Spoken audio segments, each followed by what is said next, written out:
असुमा की white demon आसागिरी बताती हैं कि फाइनली उन्हें तदेरा क्लैन के हाइडआउट का पता चल गया है।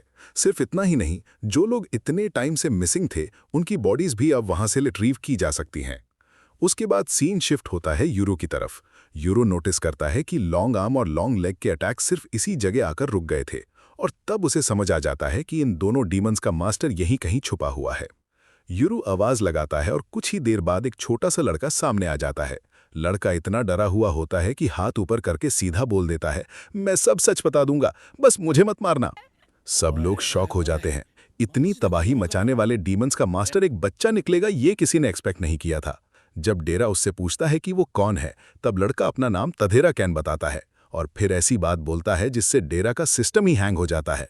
कैन कहता है कि उसने सुना था ये घर उसके फादर का है। यूरो तुरंत मजाक उड़ाता है कि कहीं ये डेरा का सीक्रेट चाइल्ड तो नहीं, और डेरा भी एक सेकंड के लिए सोच में पड़ जाता है। फिर खुद ही चिल्लाता है कि भाई मुझे याद नहीं कि मेरा कभी कोई बच्चा था। लेकिन असली बॉम्ब तब गिरता है जब कैन बताता है कि वो तधेरा रोई का बेटा है। ये नाम सुनते ही डेरा और यूरो दोनों समझ जाते हैं कि बात डेरा के फादर की हो रही है। मतलब कैन असल में डेरा का छोटा हाफ ब्रदर है। और जब कैन अपनी एज बताता है सिर्फ 13 साल, तब डेरा को रियलाइज होता है कि दोनों के बीच प्योर 22 साल का एज गैप है। लेफ्ट और राइट तो यहाँ पूरा फैमिली रियूनियन एंजॉय कर रहे होते हैं, लेकिन डेरा के चेहरे पर सिर्फ दर्द लिखा हुआ होता है। लेकिन सरप्राइजेस अभी खत्म नहीं हुए थे। कैन बताता है कि उसके फादर ने ही यूरू के पेरेंट्स को हिगाशी विलेज के बैरियर से बाहर निकालने का तरीका बताया था। ये सुनते ही यूरू सीरियस हो जाता है और सीधा पूछता है कि फिर उसके पेरेंट्स अब कहाँ हैं। अनफॉर्चुनेटली कैन को इस बारे में कुछ नहीं पता होता। वीडियो में आगे बढ़ने से पहले मेरी एक रिक्वेस्ट है आप लोगों से, प्लीज वीडियो को लाइक करके अपने फेवरेट एनिमे का नाम कमेंट में जरूर लिखना। इससे मुझे और भी ऐसे एनिमे रिकैप्स बनाने की मोटिवेशन मिलेगी। और चैनल को सब्सक्राइब करो, क्योंकि तुम में से 95% लोग वीडियो तो देख लेते हैं बट चैनल को सब्सक्राइब नहीं करते। तो चैनल को सब्सक्राइब करो ताकि मैं तुम्हारे लिए ऐसे और भी एनिमे रिकैप्स लाता रहूं। दूसरी तरफ जो कगेमोरी ग्रैनी थी, वो भी सब कुछ सुन लेती है, लेकिन वो डिसाइड करती है कि यूरू और डेरा ने उसकी जान बचाई है, इसलिए वो ना असुमा को कुछ बताएगी और ना हिगाशी विलेज को। डेरा भी डिसाइड करता है कि अब इस औरत को मारने का कोई मतलब नहीं है। असुमा को वैसे भी हाइडआउट का रूट पता चल चुका होगा। जाने से पहले ग्रैनी एक रिक्वेस्ट करती है। वो चाहती है कि जो कगेमोरी मेंबर्स यहाँ मारे गए हैं उन्हें प्रॉपरली दफनाया जाए। यूरो बिना किसी प्रॉब्लम के हेल्प करने लगता है। ग्रैनी को ये बात समझ नहीं आती।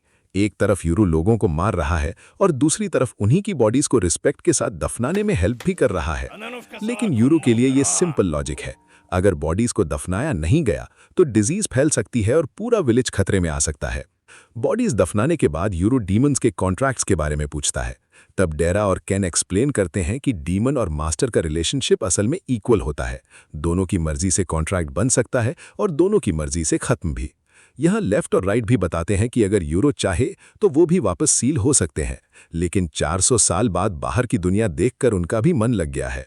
साथ ही वो कैन को वार्निंग देते हैं कि हर डीमन उनकी तरह फ्रेंडली नहीं होता। अगर बिना सोचे समझे किसी डेंजरस डीमन को फ्री कर दिया तो बहुत बड़ी प्रॉब्लम हो सकती है। टाउन लौटने के बाद कगेमोरी ग्रैनी फाइनली अपनी जॉब से रिजाइन करने का डिसीजन ले लेती है। अब बारी आती है सच जानने की। कैन बताता है कि उसे यूरू के पेरेंट्स के बारे में कुछ नहीं पता, और सच तो ये है कि उसे अपने खुद के फादर का भी पता नहीं है। उसकी माँ की डेथ हो चुकी है और उसके फादर सालों से गायब हैं। अपनी माँ के मरने के बाद कैन बिल्कुल अकेला पड़ गया था। इसी वजह से उसने पावरफुल डीमंस ढूंढने की कोशिश की और लॉन्ग आर्म और लॉन्ग लेग को फ्री कर दिया। लेकिन बाद में उसे रियलाइज हुआ कि ये दोनों डीमंस बहुत डेंजरस हैं, इसीलिए उन्हें लॉस्ट हाउस के अंदर ट्रैप कर दिया गया।